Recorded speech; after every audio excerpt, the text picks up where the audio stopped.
बोलिए शंकर भगवान की जय। बोलिए हनुमंत लाल की जय। बोलिए गणेश भगवान की जय। वक्रतुंड महाकाया सूर्यकोटि समप्रभा निर्विघ्नं कुरु मे देव सर्वकार्येषु सर्वदा। मनोजयं मारुततुल्यवेगं जितेन्द्रियं बुद्धिमतां वरिष्ठं वातात्मजं वानरयूथमुख्यं श्रीरामदूतं शरणं प्रपद्यते।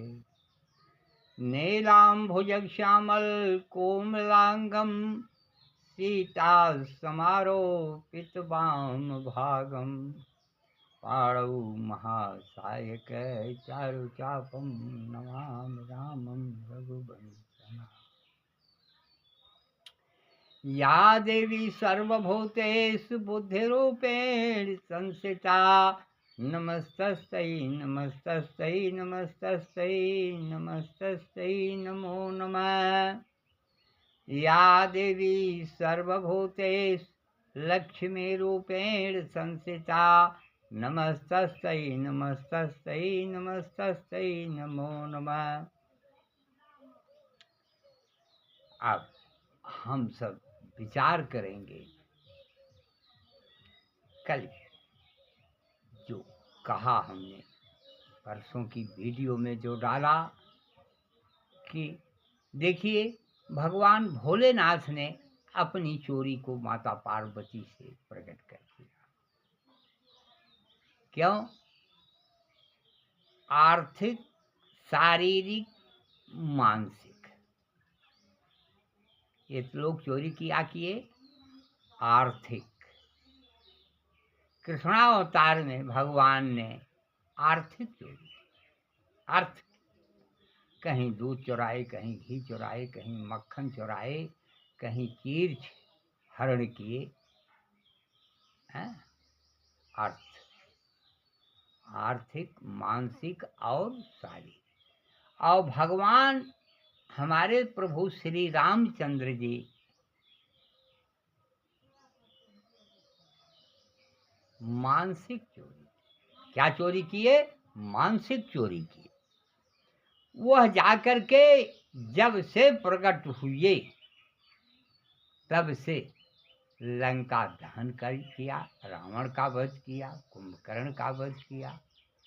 और वहाँ से लौट करके जब ये अयोध्या आए तब अपनी प्रजागणों के सामने दोनों हाथों को जोड़ करके आज हमारे प्रभु खड़े कि हे जनता जनार्दन, हे अयोध्या वासियों, हमसे जो कुछ चोरी हुई वह हुई, लेकिन आज मैं आप लोगों से यह कहना चाहता हूँ कि हमने चोरी किया आप लोगों से। आज तक हमने आप लोगों को कभी बताया नहीं, अपने मुख से ये बताया नहीं कि पर ब्रह्म परमेश्वर हूँ। इसका उदाहरण क्या है?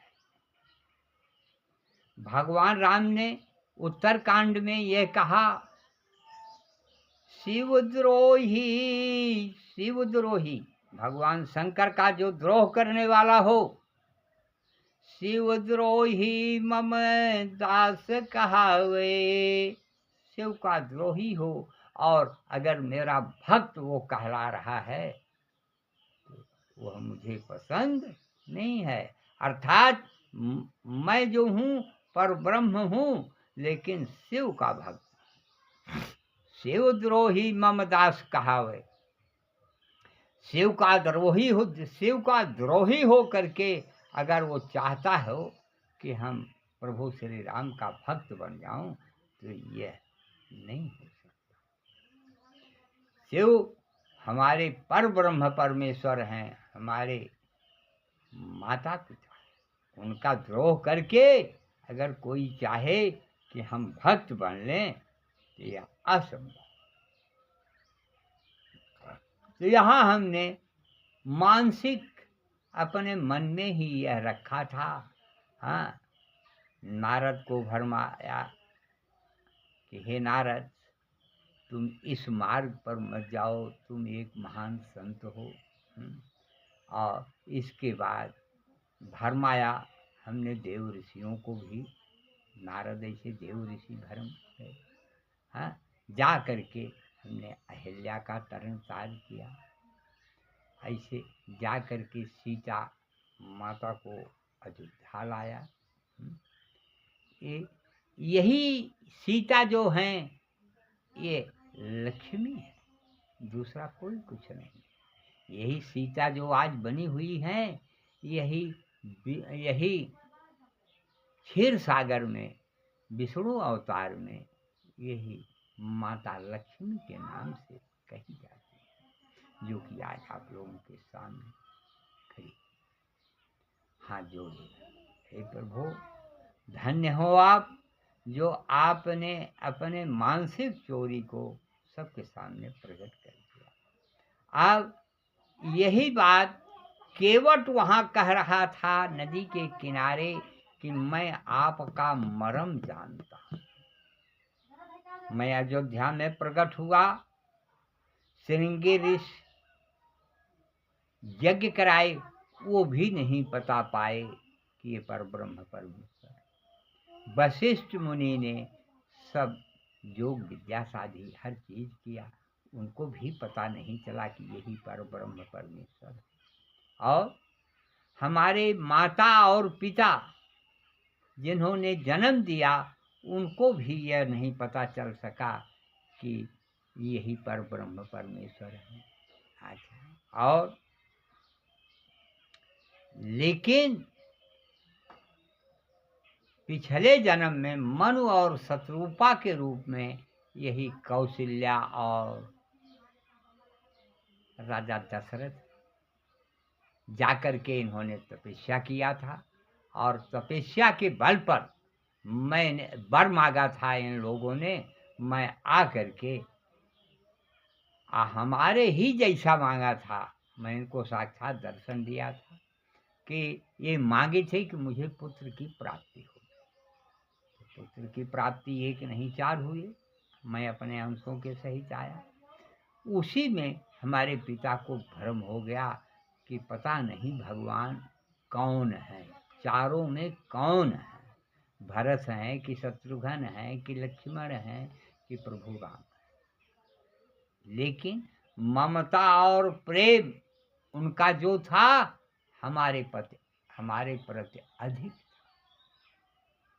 अच्छा, और मुझे आकर के यहाँ करना क्या था, मैंने अवतार लिया था तो राजगद्दी चलाने के लिए मैं अवतार नहीं लिया था। मैं संतों के हित के लिए, गौ माता धरती माता के कष्ट को हरने के लिए मैंने अवतार लिया। सूर मुनि देवता ब्राह्मण गौ ये राक्षसों से पीड़ित थे, इनका हरण करने के लिए मैंने जन्म लिया था। और वहाँ नौका जो बनी थी श्रृंगबेरपुर में, वो दुर्वासा ऋषि के श्राप से वो वृक्ष हो गया था, उसको तारने के लिए मुझे आना पड़ा। और केवट को मैंने वरदान दिया था कि चलो हम आकर के तुम्हारे ही घाट पर तुमसे ही उतरेंगे, उस समय खूब तुम्हारे पाँव को क्या पूरी शरीर को धो लेना। वही केवट वह मर्म जानता था, इसलिए हमारी ये कई शर्तें थीं, इसलिए मुझे यहाँ पर आना पड़ा। और आकर के आज हम साक्षात आप